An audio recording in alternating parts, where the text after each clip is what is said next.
Have you ever noticed how some days your mind is coming up with all kinds of ideas?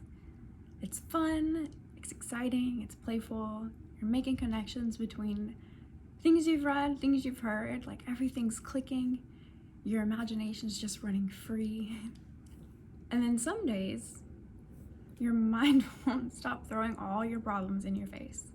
Your to-dos, what you should do, that stupid thing that came out of that person's stupid face. And it's like your mind switched tracks, it switched tapes, and you can't seem to switch it back. Regardless of how many times you chastise yourself, you remind yourself not to think about it, or you're reprimanding, they both try to come out at the same time, yourself to be positive, like you're supposed to be a positive person. And my frustration example, calling someone stupid, that stupid thing out of their stupid face, that comes from that state. What if that shift in your mind, what you're thinking about, how you're feeling, has less to do with your mindset, positivity, or even discipline that you've been led to believe this far? I've experienced both. Sometimes the same week, sometimes the same day, sometimes the same hour. I will be feeling amazing and alive and expansive, and then the next I'm playing that problem on repeat. Like, it's just not getting any better. It's getting darker the more that I hear it. And there's science behind why this happens. So here's how life was for me for about a good week, 2 weeks. It was incredible. I was feeling safe. I didn't know that's what the feeling was at the time, but I was feeling safe pretty consistently. Ideas were just flowing to me. I would be taking a walk, I would be driving, and it would just be like, whoop, here's this thing, here's this little present. And I was performing better in every area, like better in my fitness, better in my nutrition, better in my, I guess you'd call it like student era, like learning personally, better in creating, better in my business, better in the day job, like I just all around better performance. I was feeling open. It's so hard to describe the feelings in a way that they will be understood. I was feeling free. I was feeling very light, like a breeze. It was just this inner sense of like, yes, this inner peace, this inner knowing that everything was working out just fine. And this wasn't just like, oh, I'm home or I'm doing something at that time that I enjoyed. I even felt this way in places I didn't really want to be, that I didn't care to be. I had to go to this conference, this training that had nothing to do with my actual role. And I remember I was just sitting there and I was admiring the building that I was in. It was actually quite beautiful, like wainscoting, however you pronounce that one, the molding, just all the designs. And as I'm sitting there, kind of staring at the ceiling, staring at the wall, I just got this sense that like, oh, I'm in Egypt right now. Like, I just started seeing all the images that I have saved to some of my like travel planning, and you know, I was physically not in Egypt, but I sure felt like I was in Egypt. And like I said, that was about a week and a half, 2 weeks where I consistently felt that way. It was such a beautiful experience. And then it switched for about a week and a half, almost like a light switch. So what happened was my financial security kind of got vaguely and indirectly threatened. And yeah, so my mind for that week and a half just kind of kept returning to stuff I really didn't care about. Like, there's a time to think about it, and there's a time where I don't want it on my mind or in my life at all. And it just kind of consumed everything. Like I just kept thinking about it, and I was getting angry. I was really annoyed. I'm like, I don't care. I don't want to think about this. Like, why is this taking up the time that I'm supposed to be enjoying nature, thinking about my future, building a business, learning new things? My mind wouldn't do it. It just kept going back and repeating the same things. And mind you, like, playing on repeat those thoughts, those problems, those threats to safety, to survival, that's how it is perceived by your nervous system. All it did was waste time, waste energy, and negatively impact my physical, mental, and emotional health, because I was too stressed to actually do anything about it. Like, it wasn't motivating, you just caused more problems. And I actually started losing a lot of hair. Like, I told one of my coworkers that I was gonna make him a wig because his hair was falling out, and I'm like, well, I've got all this hair falling out, I might as well share. But the point was that I was miserable and I was exhausted, and it wouldn't stop. Like, my mind would not let it go or let it be. And I kind of think of this kind of like a surgery. So when you have a surgery or your body is injured, like, a lot of your resources are going towards healing. So, I remember I had a surgery. I was not up and running the next day. I was not powerlifting. I was honestly laying in bed, and I was happy to get up to go to the bathroom and then go back to sleep. Like, your body's using so much energy, so much resources to heal and to recover. And your mind does the same thing with safety. So it's, even if you don't want to think about whatever the problem is, whatever it was that made you not feel safe or secure, like, even when you want to think about stuff that genuinely matters to you, that is so important to you, that you care so much about, your brain and your body are going to take those resources to resolve the threat. And yeah. Another way that you can see the difference between feeling safe or being in a survival state, or what some people call a defensive state, is when you're around children. If you have the opportunity, or you have children in your life, that you can kind of see the differences in their behavior. So it's really interesting, because children who feel safe, who feel secure, or they have a safe attachment to someone that they can return to, whether that's mom, dad, maybe grandma, whoever it is, as long as they have a safety anchor, they are going to be more explorative. They're going to be more curious. They're going to be more playful. They're going to be more engaged, because they know they have that safety to fall back on.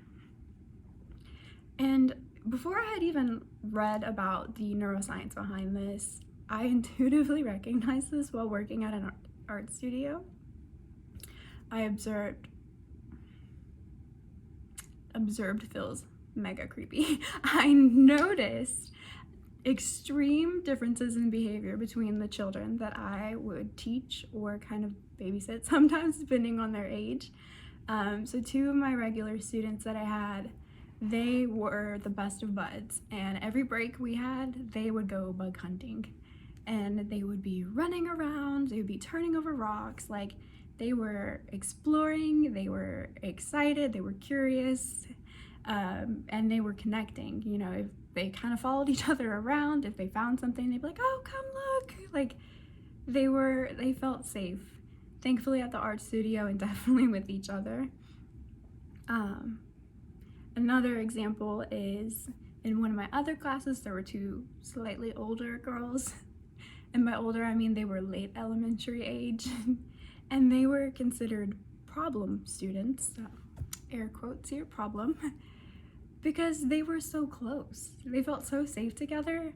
They talked so much and they never seemed to realize how loudly they were speaking. And they were just connecting. They were just feeling safe. They were playing, they were engaging. And that was, depending on who was around, problematic. But even in my own family, like, that's been the biggest way that I've been able to see the difference in other people's behavior, because sometimes when you're in it yourself, you don't notice it as much. You're not as aware when it's happening in you.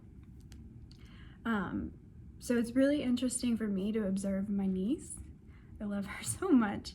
But just seeing the difference in her behavior when she's at one of my grandmother's houses versus the other.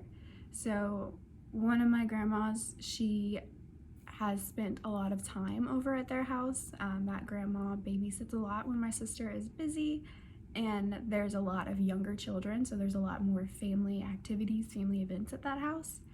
And I showed up one day and my niece ran out and she's screaming, so excited. She's like, I found Abby, I found Abby. I still don't know why she calls me Abby, but that's my name when she's around. And she's just, well, I say screaming, but she's just like so excited and playing and exploring on her own. And at one point I looked over and she's sitting in somebody's lap and I'm like, this is a completely different child. This is amazing. And then we were at the other grandmother's house, who were not over at her house so often. Not as much anyway. Yeah, we're not there as much. And she was at first so quiet, so shy. Like, she saw me and she looked like she wanted to hug me, but then she couldn't decide if she was gonna hug me or run to me or not. And then she was talking to me and I couldn't hear what she was saying. She's being so quiet, and she would be so quiet and start walking away. Like, she was so shy, and I was like, what is happening to my little girl? What's happening? And after we had been there for a little bit, she started to open up. She was kind of back to herself. She was playful, she was giggling, she was silly, and it was just because she didn't feel safe there yet. She hadn't been there as many times. She hasn't had as many experiences of safety in that environment versus my other grandmother's house, where she's at regularly. And so I kind of wanted to go a little bit into what's going on behind the scenes, what's going on internally to drive these drastically different ways of thinking, different behaviors, different ways of being in the same person, whether you are noticing it in yourself or noticing it in others.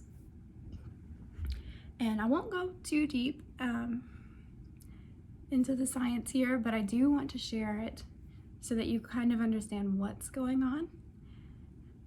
So there is kind of a growth and expansion versus survival systems seesaw, and that's not it's not a boxing match. They're all parts in your brain. They just work a little bit differently. And there are the emotional or fear centers in your brain, mostly your amygdala and the limbic system. And then there's the parts of your brain that are primarily responsible for or associated with logic, reasoning, executive functioning. That's your prefrontal cortex.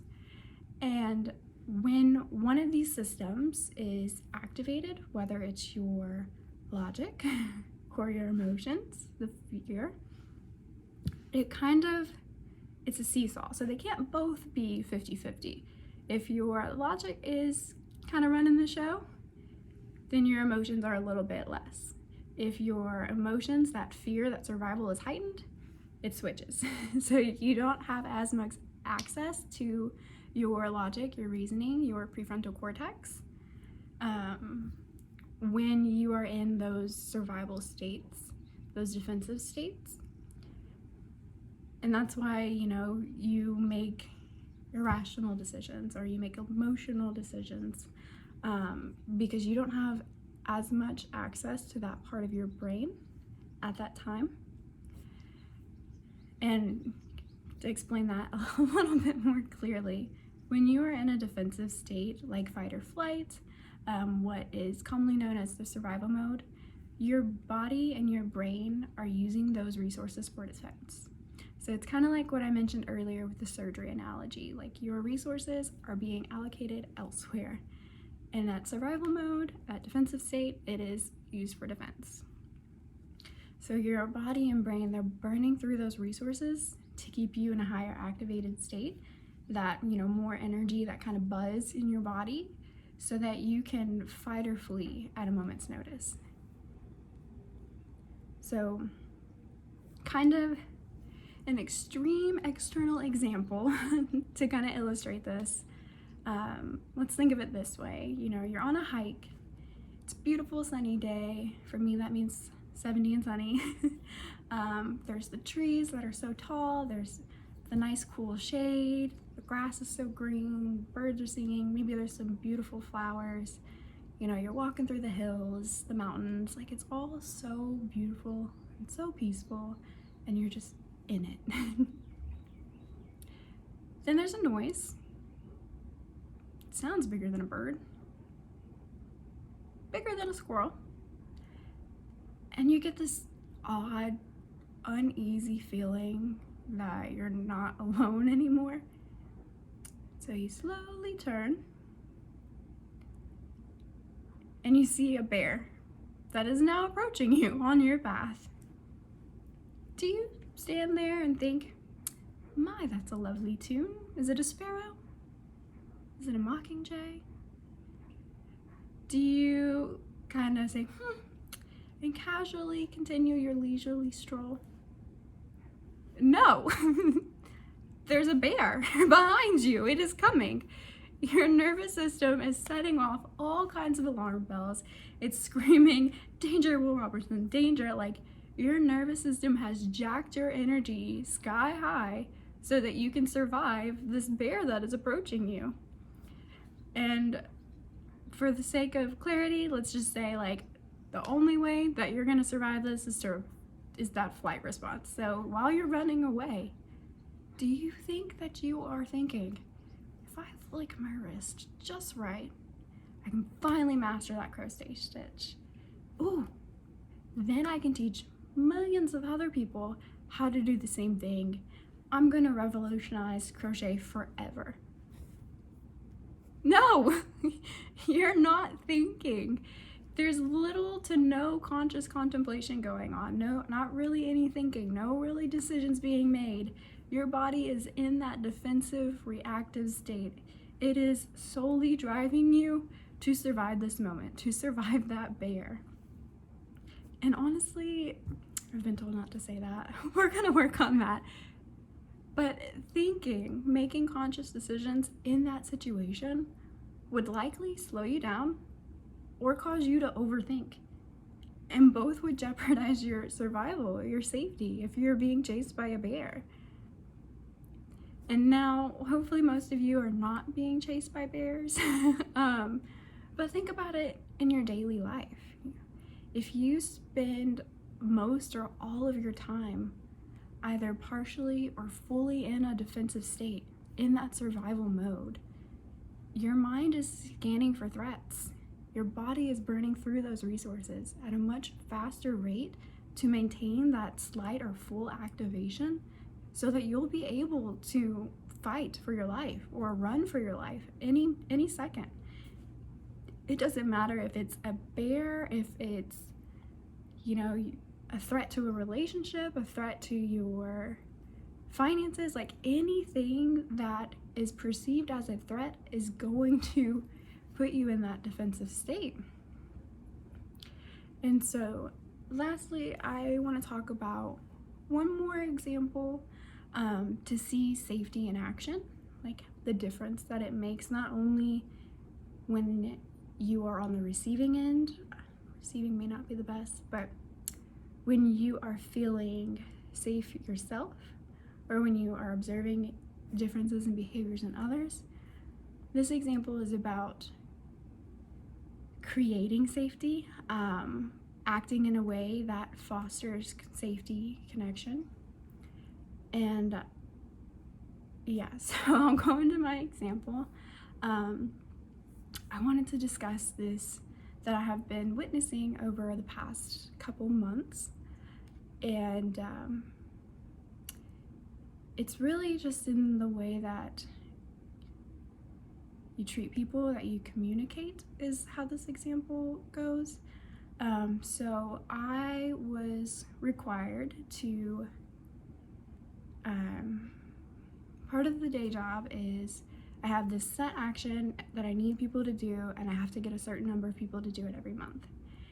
And I was given the words to say, like, this is what you need to say, these are the facts, like, they have to do this thing. And it made me uncomfortable, but I took those words as true. I didn't know any different, I didn't know any better, and so I did what I was told. And I got horrible results. People did not want to do the thing that my job required me to get them to do. They would call in a panic. Like, one lady had a nervous breakdown. Like, I felt so awful. You could hear her physically shaking through the phone. You could hear the tears in her eyes. You could hear her choking up in her voice. She was terrified. And then some people, quite a few, would call, absolutely going off on me. They were yelling, they were screaming, they were cussing me left and right. And those were the people that called back. Numerous other people were so repelled by that message that they left the company without a word. Didn't call us, didn't text, they said nothing. They just went and found someone else and they left, and that was it. And mind you, most of the people in my life leading up to that point were not safe people, so I didn't really have much evidence of seeing people as safe. I had quite a lot of evidence to the contrary, in fact. And so I was already uncomfortable with having to call these people to interrupt their days, their lives. And then I had something, it's not just like, hey, how are you doing? Like, I had to deliver this message that was vaguely and indirectly threatening them. And they were reacting from a defensive state. Or at best, they were asking a whole bunch of questions that I had no answers for. And if they weren't defensive or attacking me before, they definitely started then. I got insulted a lot when I didn't have answers for their questions. And just kind of, going through that, like, don't you want to do it again? Like, you just got cussed out. They hung up. Don't you want to call the next one and do it all over again? No. That's absurd. And, like, it felt awful. It felt awful for me, it felt awful for them, and then I had to do it again. And it made it so difficult. It actually caused me to want to avoid doing that, even though, like, I relied on getting the action, like, that certain number of people to take that action. It was, yeah, there was a lot of resistance. I can't even explain it. But once I got a little bit more experience and I learned what I was telling people was false, that manipulation and coercion were involved, I began using stuff that I learned outside of that role. And in my eyes, the new way treated individuals with respect, with dignity, with care. It fostered more safety and more trust. And yes, that's a feeling, but where I used to be scrambling each month to get my quota, mind you, being cussed at and screamed at and humiliated and insulted daily, with the new way, I met my quota halfway through the month. Like, in like half the time. Not only were the people I spoke with more willing to do the requested action, like they understood, they wanted to do it, I was also able to contact more people because I felt safer too. It wasn't, like I didn't have this internal fight, this internal preparing to fight for my life every time I had to dial a number. They felt safe. They felt respected. They wanted to do what I was asking. And I was able to call more people. And even if they didn't want to, even if they said no, it was fine. Like, it was a good interaction either way. And so, like, I've kind of shared what it feels like internally when you feel safe versus being in a defensive state. What it looks like to observe other people, specifically children, when they feel safe or when they don't feel safe yet. And also how you can behave in a way that creates safety for yourself and others. And I do find myself wondering what the world would look like if we better understood and respected our innate need for feeling safe. And that conversation can feel overwhelming sometimes because most of us aren't trying to change the entire world today or in a day, some not even someday. We're trying to think clearly, we're trying to create, we're trying to connect, we're trying to grow. We're trying to build a life that feels good to live. And all of that starts much closer to home. It starts with understanding what helps your own nervous system feel safe. So if you've been struggling to create, grow, connect, learn, take action, or move forward, maybe the question isn't, what's wrong with me? Maybe the question is, how safe does my nervous system actually feel? I'll let you in on a secret. Safety isn't the reward at the end of growth, at the end of change, at the end of creating. Safety is often the prerequisite that makes it possible. Until next time, bye.